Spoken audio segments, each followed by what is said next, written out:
Je ne veux rien que vouloir te louer, adorer ton saint nom et ta fidélité. Mon Dieu, je veux n'être qu'à toi. À toi seul. Jésus, je t'aime. Alléluia. Ce soir, je ne veux rien que vouloir te louer, adorer ton saint nom et ta fidélité. Je veux n'être qu'à toi.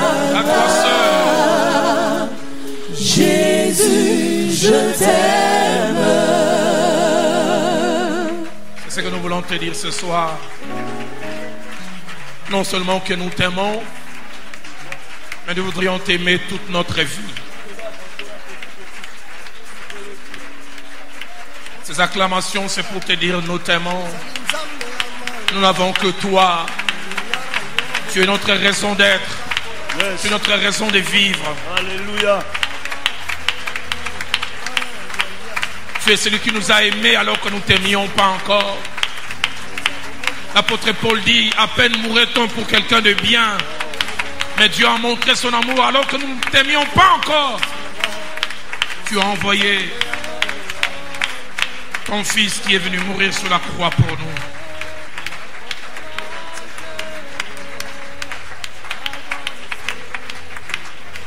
Et ce soir, nous te disons que non seulement nous t'aimons, mais nous voulons t'aimer toute notre vie, avec la force, la capacité qui nous vient de toi, parce que sans toi, nous ne pouvons rien du tout. Merci d'avoir attiré ce peuple de multiples occupations tout au long de cette journée. Et merci de nous avoir amenés ce soir autour de ta présence et surtout de ta parole. Bénis cette parole. Qu'elle soit esprit, qu'elle soit vie. Et surtout qu'elle fasse du bien à chacun de nous, moi y compris. Au nom de Jésus. Quelqu'un m'aide à dire Amen. Que Dieu soit béni. Nous reprenons nos places. Que Dieu soit béni. Est-ce que tu peux saluer ton voisin, ta voisine? Vous avez la question? Vous avez passé la journée? Comment vont les enfants? Et si d'aventure il est ou elle est célibataire, tu lui poses la question finalement, toi tu es marié quand?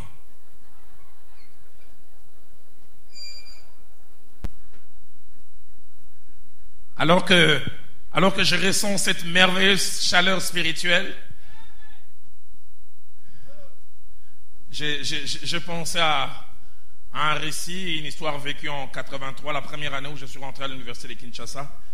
Nous prenions soit le bus des étudiants qu'on appelait Thompson, et bizarre, on n'aimait pas trop rentrer dedans, on aimait souvent être au-dessus. On appelait ça à l'époque Kabaïdé, je ne sais pas pourquoi. Ah oui, il y avait un gouverneur qui s'appelait Kabaïdé. C'est pourquoi on appelait nous Kabaïdons. Mais la chose à laquelle je pensais, c'est que quand nous rations ce bus des étudiants, nous allions chaque fois vers l'intendance prendre les transports en commun, foula. Et nous aimions beaucoup déranger ces gens qui aidaient les chauffeurs à payer les billets. Je ne sais pas pourquoi on les appelle receveurs à Kinshasa, je ne sais pas si c'est un mot français. Et nous aimions bien les déranger, les pousser à parler français. Et je me souviens un jour, il était 13h alors que nous voulions monter dans ce foula. Et puis ces receveurs s'étaient exclamés en lingala, mouille ma casse. Et puis on lui a dit, mais dis-le en français. Il nous a regardé calmement, il a dit, quel show. J'aimerais que tu dises à ton voisin ce soir, quel show ici. Il a regardé calmement, il a dit, quel show. Alléluia. Je rends encore grâce à Dieu qui permet que je puisse être au milieu de vous ce soir. Et je ne me lasserai pas de dire un grand merci pour l'ange de cette maison, le berger de cette maison, que Dieu vous a donné. Le pasteur Paul, jeune homme que j'ai appris à connaître, à apprécier d'une très très grande simplicité. Est-ce qu'on peut acclamer le Seigneur?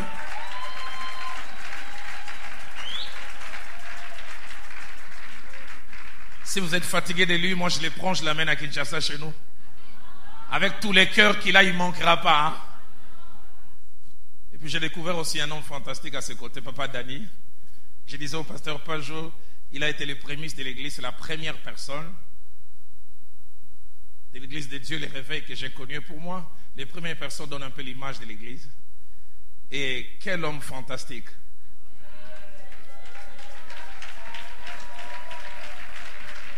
Je me disais deux choses. La première, heureusement, je suis marié. Et puis deuxièmement, je n'ai pas une tendance que je n'aimerais pas mentionner ici. Sinon, c'est le genre de personnes, on tombe facilement amoureux de lui. Et j'ai insisté, un, je suis marié, puis deux, heureusement. Que Dieu soit béni. Puis je revois un jeune frère qui est de Roubaix et qui n'a cessé de me dire beaucoup de bien du pasteur Page. Il me disait, il m'appelle Yadalou, il dit Yadalou, même si tu meurs, tu dois aller chez pasteur Page. Philippe, lève-toi un peu. Voilà, il m'a dit beaucoup de bien.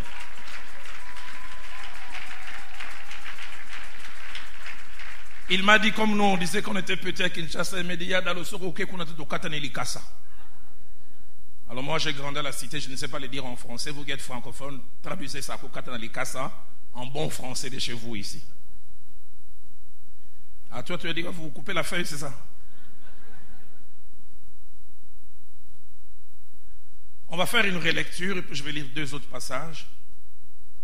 Puis j'aborderai deux principes ce soir. J'ai à cœur qu'on ait une dizaine de minutes dans la prière si Dieu peut le permettre.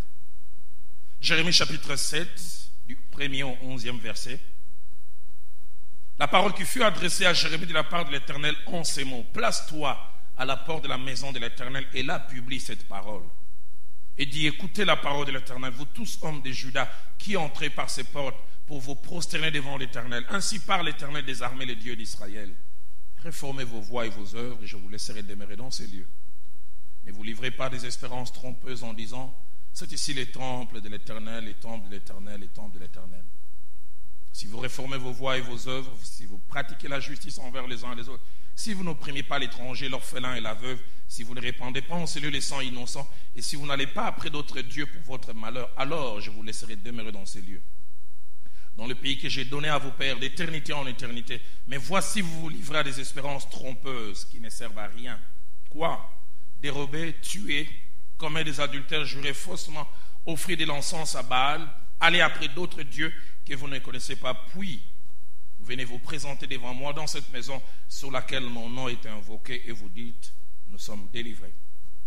C'est afin de commettre toutes ces abominations. Était à vos yeux une caverne de voleurs, cette maison sur laquelle mon nom est invoqué.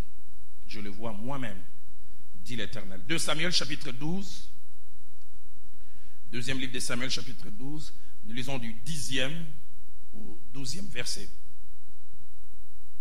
C'est Nathan qui s'adresse à David. Maintenant l'épée ne s'éloignera jamais de ta maison, parce que tu m'as méprisé et parce que tu as pris la femme d'Uri les Hétiens pour en faire ta femme. Ainsi parle l'Éternel, voici je vais faire sortir de ta maison les malheurs contre toi, et je vais prendre sous tes yeux tes propres femmes pour les donner à un autre qui couchera avec elles à la vue de ses soleils. Car tu as agi en secret, et moi je ferai cela en présence de tout Israël et à la face du soleil. 2 Samuel encore, chapitre 24, un passage triste, j'ai toujours difficile à lire cette portion des Écritures. 2 Samuel 24, verset 12e, verset 17. C'est Gad, les prophètes, qui s'adresse à David. Va dire à David, ainsi parle l'Éternel, je te propose 3 fléaux. Choisis-en un, je t'en frapperai. Gad alla vers David et lui fit connaître la chose en disant, veux-tu 7 années de famine dans ton pays, ou bien 3 mois de fuite devant tes ennemis qui te poursuivront, ou bien 3 jours de peste dans ton pays. Maintenant choisis et vois ce que je dois répondre à celui qui m'envoie. David répondit à Gad, je suis dans une grande angoisse, au tombant entre les mains de l'Éternel, car ses compassions sont immenses, mais que je ne tombe pas entre les mains des hommes.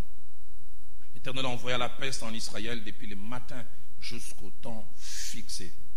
Et depuis Dan jusqu'à Beersheba, il mourut 70 000 hommes parmi le peuple. Comme l'ange étendait la main sur Jérusalem pour la détruire, l'Éternel s'est repenti de ses mal et il dit à l'ange qui faisait périr le peuple, assez, retire maintenant ta main. L'ange de l'Éternel était près de l'air d'Aravna, les Jébusiens. David, voyant l'ange qui frappait parmi le peuple, dit à l'Éternel, voici j'ai péché, C'est moi qui suis coupable, mais ces brebis qu'ont-elles fait? Que ta main soit donc sur moi et sur la maison de mon Père. Nous sommes en train de parler des principes attachés au sommeil spirituel. Et hier, nous avons abordé 2 autres principes. Et si ma comptabilité est bonne, ce soir, j'aborde le 7e principe, c'est ça? Et puis j'aborderai aussi le 8e. Le 7e principe, c'est qu'en rapport avec la vie de l'Église, le sommeil spirituel a ou peut avoir 2 visages.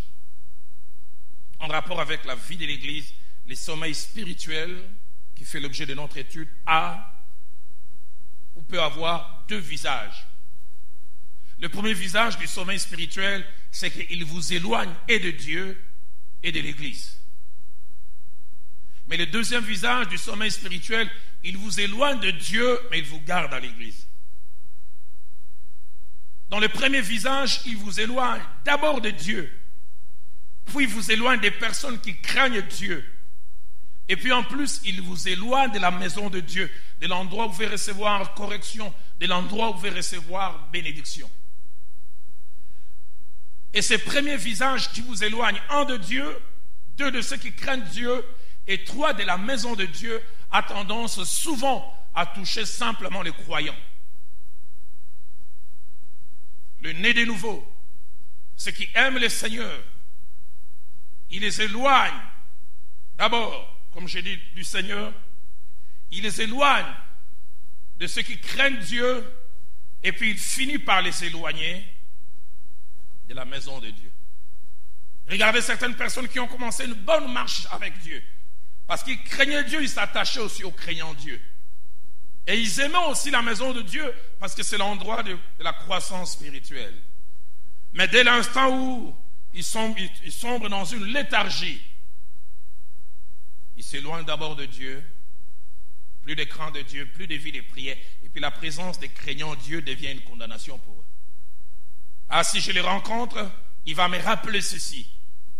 Et il s'éloigne des craignants Dieu, et il s'éloigne aussi de l'assemblée des craignants Dieu. Dans Jean chapitre 6, au verset 66, là nous parle des disciples de Jésus qui se retirèrent de lui et n'allèrent plus avec lui. Et comme nous le mentionnons hier, la réalité cachée, c'est ce que 2 Pierre 2, verset 22 nous mentionne. Il dit, les chiens retournaient à ceux qu'il avait vomi. Et la truie lavée s'est vautrée dans les bourbiers. Je prie que nous ne connaissions jamais cela. Je prie que Dieu fasse de nous des hommes et des femmes constants dans notre marche. J'aime beaucoup ce qu'un jour mon pasteur le fait, Jacques-André Vernon prêchait. Il a donné cette illustration qui m'est restée à jamais.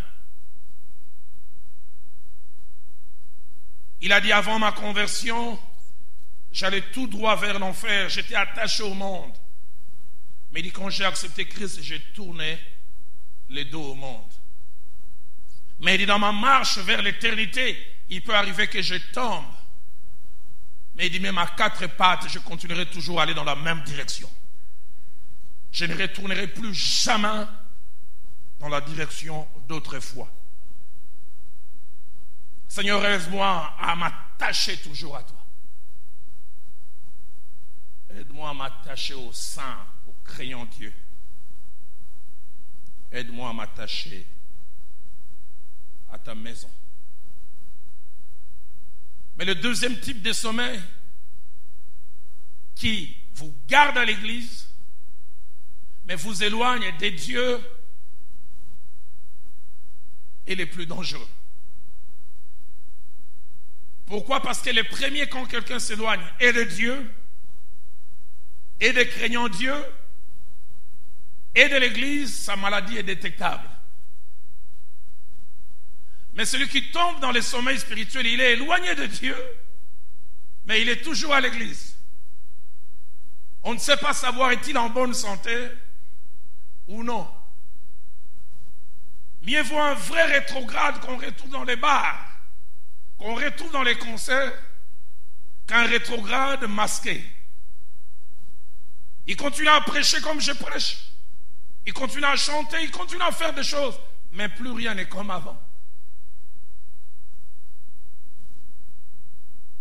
Et ça, c'est la stratégie du diable. Et c'est ce qui est mentionné dans ce long passage que nous avons lu de Jérémie 7, 1 à 11. Un passage fort où nous voyons un certain nombre de choses. La première des choses, c'est que Dieu envoie son serviteur non pas en dehors de la maison de Dieu, mais dans la maison de Dieu. La maison est remplie. Il y a un culte rempli de ferveur. Mais Dieu dit, ils ont un problème. Jérémie 7, 1 à 2, la parole qui fut adressée à Jérémie de la part de l'Éternel en ces mots: place-toi à la porte de la maison de l'Éternel. Je ne t'envoie pas en dehors.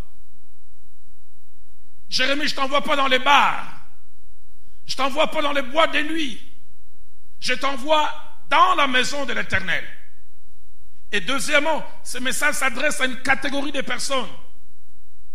Le verset 2, la partie B dit: et là, publie cette parole. Dit: écoutez la parole de l'Éternel, vous tous hommes de Juda, non seulement qui entrez par ces portes, mais qui ajoute: pour vous prosterner devant l'Éternel. Dieu dit: ils se prosternent, mais ils ont un problème. Ils sont attachés à moi des lèvres, mais ils sont éloignés de moi. Ils aiment la maison de Dieu, mais quelque chose n'est plus comme avant.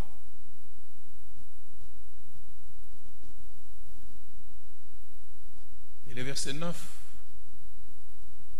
montre que malgré qu'ils viennent dans la maison de l'Éternel parce qu'ils sont dans les sommeils spirituels, ils ont un style de vie. Écoutez ce que la Bible dit. Quoi? Dérober, tuer, commettre des adultères, jurer faussement, offrir de l'encens à Baal, aller après d'autres dieux, c'est ça leur style de vie. Mais quatrième des choses, et ça c'est le plus dangereux, c'est que malgré cette double vie, ils arrivent à une conclusion où j'ai l'impression, ça c'est mon pasteur qui le disait, c'est le diable qui leur donne un coup de main. Le verset 4, ainsi que le verset 8, et même le verset 8 renforce ça. Écoutez ce que le verset 4 dit: ne vous livrez pas des espérances trompeuses.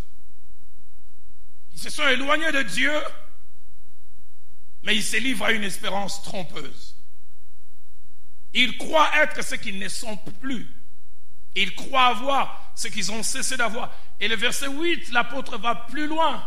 Mais voici, vous vous livrez à des espérances trompeuses, et il ajoute, qui ne servent à rien, qui ne vous amènent nulle part.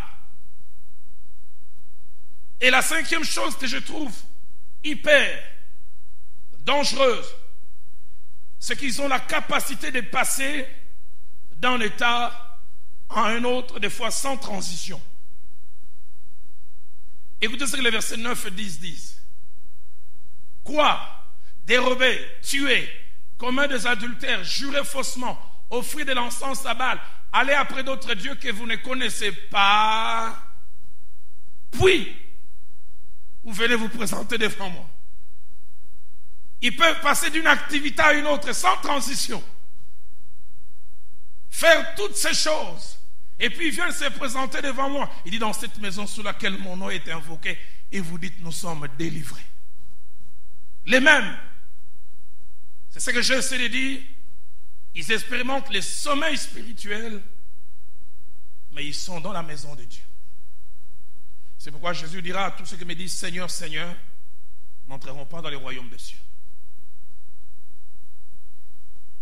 mais ceux qui font la volonté de mon Père qui est dans les cieux. Chose dangereuse, le sommeil spirituel, surtout quand il vous garde dans la maison de Dieu, il vous garde dans les ministères, il vous garde dans l'exercice des choses de Dieu. J'oublie jamais, j'ai dirigé une cellule de notre église là-bas en 90. Et durant ce moment, j'ai expérimenté quelque chose qui avait été une faiblesse attachée à moi avant ma conversion, la masturbation. Je n'étais pas actif sexuellement, je n'allais pas avec les filles, et c'était ma façon à moi de m'apaiser. puis, je me suis converti. Et quasiment durant 5 ans, j'ai tenu bon. Qu'est-ce que j'étais content d'avoir trouvé victoire dans ces domaines. Jusqu'à ce qu'un jour, sous ma douche, je ne sais pas comment c'est parti. Je me suis retrouvé encore dans cette faiblesse. Je me souviens la première fois quand je suis sorti, je devais diriger la réunion de la cellule. J'avais l'impression que tout le monde savait ce que je venais de faire. Je regardais dans les yeux, quelqu'un me regardait 2-3 fois, je voulais dire, bon, tika na ebisa, on a ça là qui...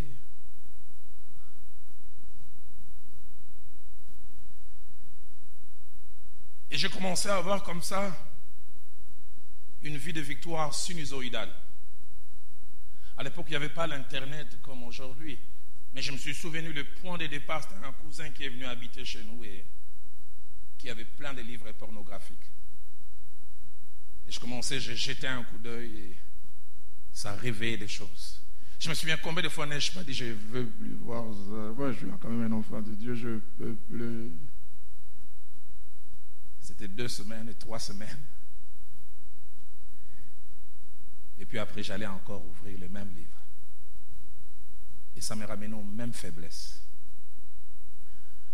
Mon pasteur me disait, l'un des rares moments où le diable devient l'allié de Dieu, c'est quand nous jouons avec les faiblesses. Je me souviens un jour, je venais de faire ça, je suis allé me mettre à genoux pour prier. J'ai entendu une voix qui me disait, pardon. Et un lundi matin, alors que je devais le soir prêcher à la cellule, ça faisait 2 semaines, j'étais victorieux. Et puis voilà, quelque chose s'est passé, je me suis retrouvé dans ma salle de bain, la faiblesse est réduite. Ma conscience me disait, n'y va pas, n'y va pas, n'y va pas. Et je priais, je savais que je ne pouvais pas placer quelqu'un d'autre pour prêcher à ma place. Et quelque chose s'est passé, c'est que je suis allé exhorter. Juste avant que j'exhorte, Dieu dit, je vais me glorifier, mais toi tu as des problèmes avec moi. Pasteur, pas, je n'oublie jamais, je me suis tenu devant la chair, j'ai exhorté. La gloire de Dieu s'est manifestée glorieusement. Les gens tombaient, certains étaient délivrés. Et quand j'ai fini, je suis venu m'asseoir.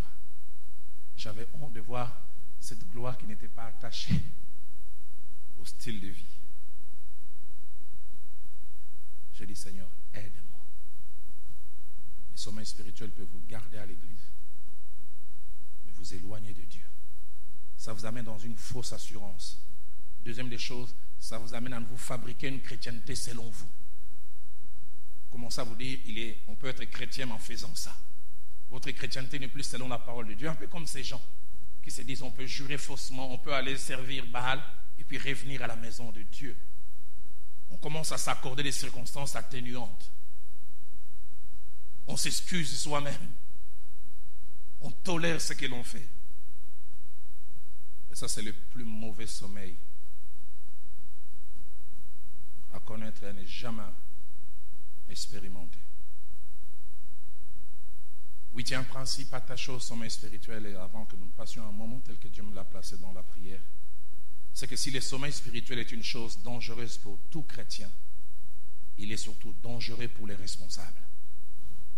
J'aimerais le répéter. Si le sommeil spirituel est quelque chose de dangereux pour tout chrétien, il est surtout dangereux pour les responsables. Les responsables des cellules, les responsables des départements, les pasteurs, ceux qui sont élevés en responsabilité. Pourquoi? Pour 3 raisons. La première raison, c'est que le leader ne s'appartient pas lui-même.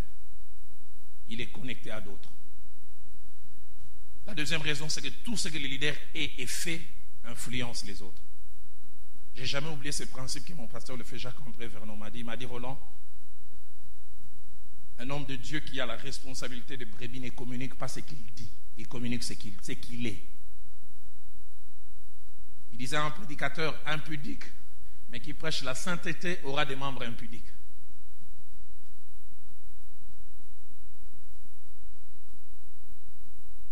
Tout ce que le leader fait et est influence les autres. Mais la troisième des choses qui est aussi d'une grande importance, c'est que même les diables savent que s'ils touchent les leaders, ils touchent aussi les restes du troupeau. Étonnant, dans Matthieu chapitre 26, verset 31, et cela est répété dans Marc 14, verset 24, Jésus-Christ parlant à ses disciples prononce ce principe, il dit « Je frapperai les bergers et les brebis du troupeau seront dispersées ». J'aimerais dire, quand les diables visent les brebis, ils ne frappent pas les brebis. Quand les diables visent les brebis, ils frappent le berger. S'il veut toucher la qualité de vie des brebis, il va s'attaquer au leader. S'il veut que Philadelphie, qui est l'église où Dieu m'a placé comme leader, ne puisse plus manger une bonne nourriture spirituelle, il va s'attaquer à ma vie spirituelle. Il va s'attaquer à ma vie de prière. Il va s'attaquer à ma consécration. Il va s'attaquer à des choses qui font que Dieu m'approuve. Et il sait que s'il me touche, il a touché le reste. Je parlais au pasteur cet avant-midi, comment je me suis retrouvé au Canada, prêchant dans l'église d'un pasteur canadien aujourd'hui, mais d'origine congolaise. Je me suis rencontré du reste là avec le pasteur, j'ai appris qu'il vient ici depuis quelques années, le Mohamed Sanobo, avec qui j'ai fait connaissance il y a peut-être 6 ans, mais on s'est vraiment rapproché il y a 1 année là-bas. Et cet homme de Dieu m'a dit un principe spirituel qui m'est resté. Il me l'a dit vers 21h ce soir-là, mais j'ai réfléchi sur ces principes, je pense jusqu'à 0h. Il m'a dit, quand le diable veut voler un message à un serviteur de Dieu, il le fait tomber dans le péché. Il dit, quand tu tombes dans un péché, que ça devient une faiblesse, ce message est volé de ta bouche. Il dit, vous verrez un pasteur impudique qui prêchera plus sur certaines choses. Un pasteur tricheur ne prêchera plus sur certaines choses. Et c'est pourquoi j'ai dit, le diable sait, s'il veut toucher un troupeau comme celui-ci, il va vouloir frapper les bergers. Je frapperai les bergers et les brebis du troupeau seront dispersées. Le diable sait que s'il amène les bergers dans le sommeil, ce n'est pas seulement le berger qui va dormir, c'est toute l'église. Imaginez-vous un homme de Dieu qui ne prie plus. Imaginez-vous un homme de Dieu qui, au lieu de passer son temps dans la prière, il passe son temps à regarder les sites pornographiques. Imaginez-vous un homme de Dieu qui ne fait que s'amuser.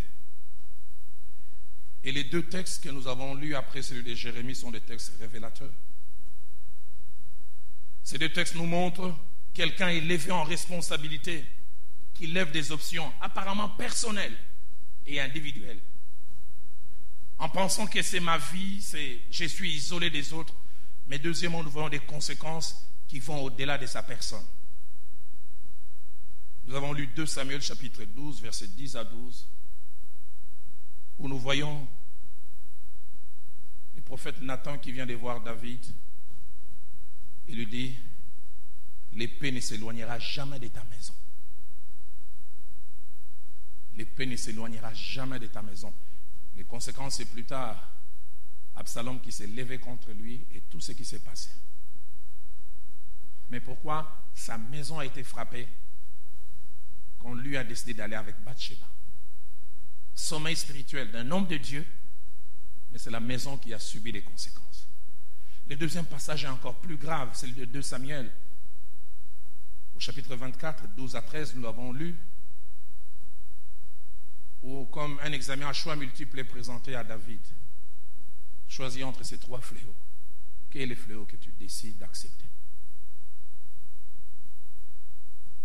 Et David dit que je puisse tomber entre les mains de l'Éternel et non entre les mains des hommes. Et tristesse qu'il y a dans ces passages, la Bible déclare,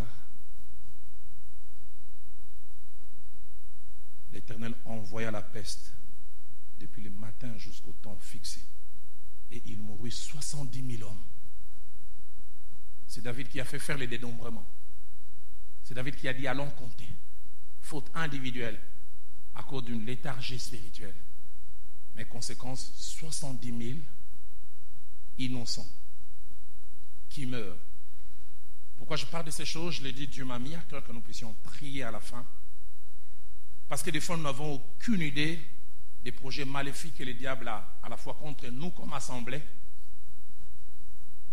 mais il passe par nos bergers, nos dirigeants.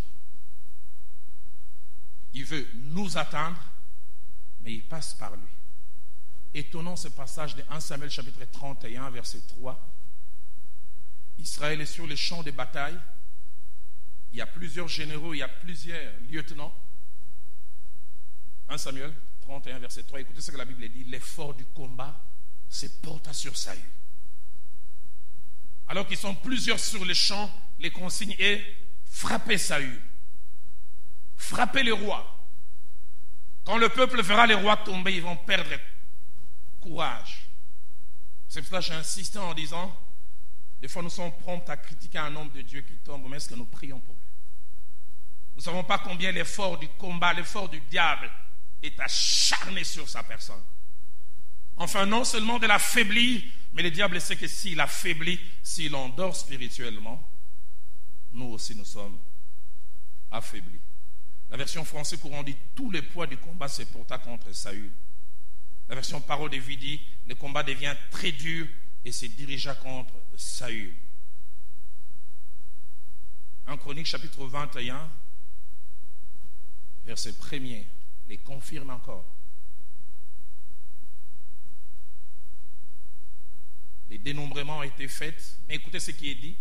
Satan s'éleva contre Israël et il excita David à faire les dénombrements. Bizarre. Satan est contre Israël, mais il n'attaque pas Israël. Mais il va plutôt toucher la personne de David. C'est Israël qui est visé. J'aime pas ce peuple. J'aime pas sa prospérité. J'aime pas l'état dans lequel il est. Mais je ne vais pas les toucher tous. Je vais toucher le capitaine du bateau. Parce que si je touche le capitaine du bateau, je les touche tous. Satan peut s'élever contre notre merveilleux département de musique, mais il ne viendra pas attaquer tout le monde. Il va dire, je vais toucher la tête. Chez nous, au pays, on a tendance à dire un poisson commence à pourrir où? Au niveau de la tête. Si la tête est pourrie, le reste suit. C'est pourquoi j'avais commencé à le dire avant-hier. Prions pour nos leaders. Mettons-nous à genoux pour eux. Jeûnons si nous pouvons le faire. Payons les prix qu'il faut. Je suis étonné en lisant la parole de Dieu de voir l'humilité que l'apôtre Paul avait. Notez ces quelques passages, on ne va pas les lire parce que je voulais que le gros du temps que nous le passions dans la prière ce soir. Ephésiens 6, 19. 1 Thessaloniciens 5, 23. 2 Thessaloniciens 3, 1, j'aimerais le répéter, Ephésiens 6, 19. 1 Thessaloniciens 5, 23. Et 2 Thessaloniciens 3, 1. L'apôtre Paul répète chaque fois, priez pour moi. Priez pour nous. Je suis étonné de voir comment les grands Paul demandaient la prière. Permettez-moi d'utiliser le terme grand, à cause sûrement de l'éclat de son ministère. Priez pour moi, priez pour moi, priez pour moi. Et il va plus loin. Dans 1 Timothée chapitre 2, verset 2, il nous encourage à prier pour les leaders. Il dit, priez pour le roi, pour tous ceux qui sont élevés en dignité. Et il dit le pourquoi. Il dit afin que nous menions une vie paisible et tranquille en toute piété et honnêteté. Quand j'ai commencé à grandir dans la foi, j'ai compris que ma longévité spirituelle, la qualité de la nourriture que je pouvais manger, dépendait de la qualité de la vie de mon pasteur. Et j'ai appris à me mettre à genoux. J'ai appris à prier pour lui. Je ne connaissais pas ces choses après ma conversion, mais je me souviens en 91, j'ai commencé à voir un jour, je dis, je prierai pour mon pasteur et pour mon église.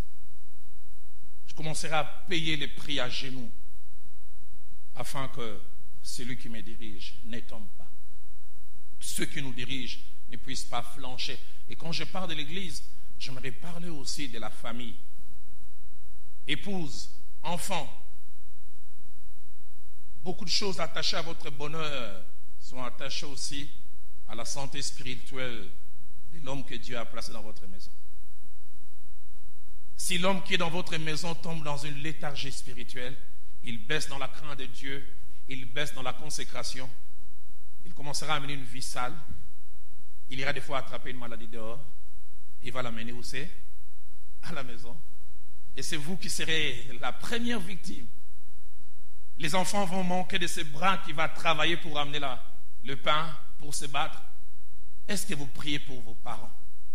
Est-ce que vous priez pour papa? Est-ce que vous priez pour maman? Vous n'avez aucune idée, le fait d'avoir papa et maman complices unis, c'est une force pour vous les enfants. Mais le diable n'est pas toujours d'accord avec ça. Il est prêt à tout, prêt à tout, prêt à tout. En 2001, je vais prêcher la parole de Dieu à Goma. Je découvre un homme fantastique qui travaillait dans quelques agences des Nations Unies. Il avait 2 enfants, Gaylor, son enfant de 5 ans, et la fille, je pense, Yasmine, 3 ans. Des enfants brillants intellectuellement. Quand ils vous parlent français, si vous fermez les yeux, vous avez l'impression qu'ils ont grandi ici chez vous. C'est comme s'ils mangent le dictionnaire au petit déjeuner. Je l'ai perdu de vue 3 ans parce que je suis pas allé à Goma un bout de temps. En 2005, je retourne et dès que j'arrive, les amis me disent, tu connais tel monsieur? Il est mort il y a 1 année et demie après toi. Mais 1 année et demie, c'est lui qui est mort. Mais 6 mois avant sa mort, c'est son épouse qui est décédée. Et le pasteur qui était là m'expliquait, il dit, je voyais son épouse avant de mourir, comment elle déchirait les habits de cet homme. En disant, je n'ai jamais connu un autre homme si ce n'est toi. On s'est connus, j'avais 17 ans, on s'est mariés, j'avais 20 ans. Je suis en train de mourir à cause de toi. Cet homme est allé ramasser la maladie dehors, un homme craignant Dieu, diacre à l'église. Et puis subitement, il voit une jeune fille qui vient de nulle part. Et ses genoux commencent à s'entrechoquer. Tchou, tchou. Nous les hommes, on est bizarres. Hein? Tu vois une femme qui survient, tu ne sais pas d'où elle vient. Avant qu'elle vienne, là, elle sortait avec qui? Qui était son ex? Et qui était l'ex de son ex? Tu vois simplement comme ça, tu dis, quel a moi? Oh, il y a beau temps, bien quitta. Et tu ne sais pas que la mort est dedans. Et je suis allé visiter l'endroit où cet homme habitait, je ne l'ai pas trouvé. J'ai demandé où sont ses enfants, on m'a dit, ceux qui connaissent un peu l'Est, les enfants de la rue, on ne les appelle pas Shege. Shege, c'est de notre côté à l'Ouest. À l'Est, on les appelle les Maïbobo. Ceux qui connaissent un peu Goma, j'arrive au rond-point BDGL. J'ai passé comme au hasard et puis j'ai vu les Maïbobo. Mais parmi les Maïbobo, il y en avait 10. J'ai entendu un qui était francophone, francophile.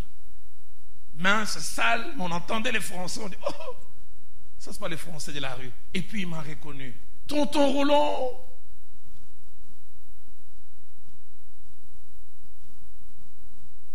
Il m'a serré, j'oublie jamais comment on a pleuré avec cet enfant. Puis il m'a regardé, il a pleuré, ça coulait d'un seul œil. Tu sais que papa est mort, et puis il a ajouté des sida. Tu sais que je ne veux plus à l'école. Je lui ai demandé, oui, Yasmine, il a baissé la tête. Il a pleuré, puis il a dit, Yasmine est morte il y a quelques mois.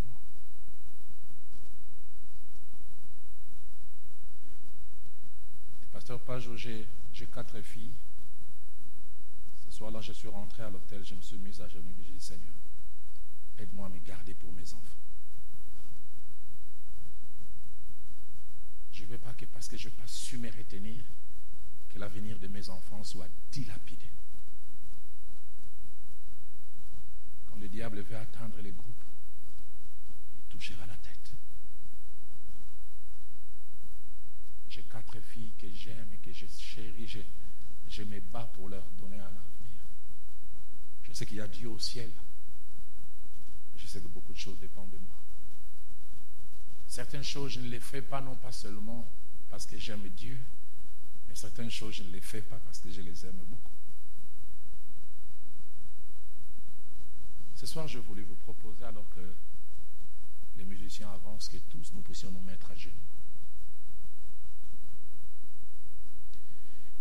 Il y a un vieux cantique que j'ai chanté dans ma jeunesse sans trop sans les comprendre, mais que ce soir qui monte dans mon cœur. Seigneur, prends soin de moi, j'ai besoin de toi, seul je ne suis rien, tu le sais, Seigneur. Comment pourrais-je vivre ton amour? Comment pourrais-je vivre?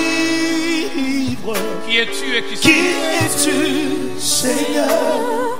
Et qui suis-je? Garde-moi,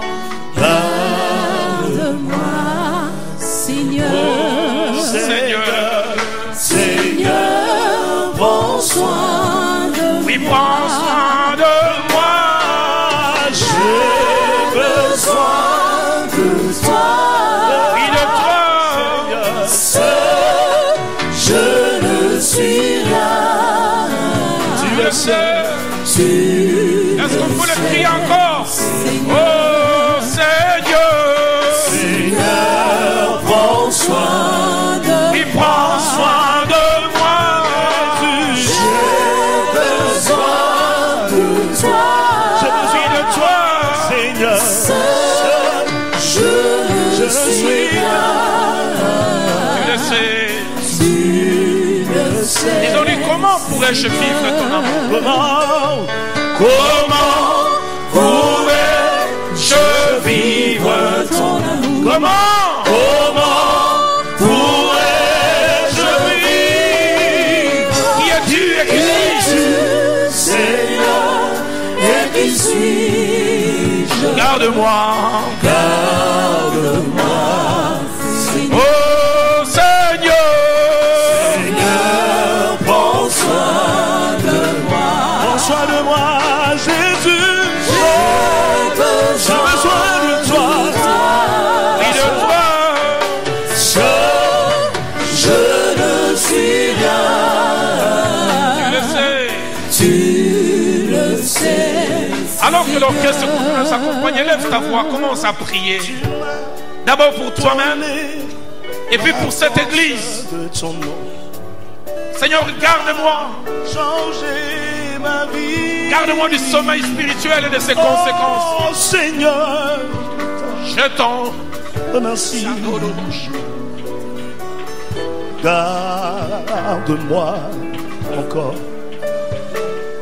Comment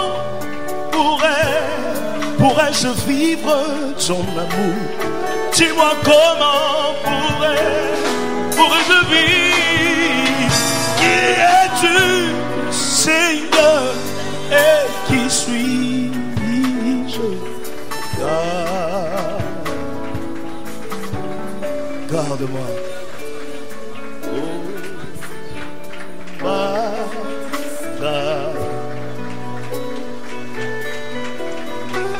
La seya mapabu Jingangai tango bombingai.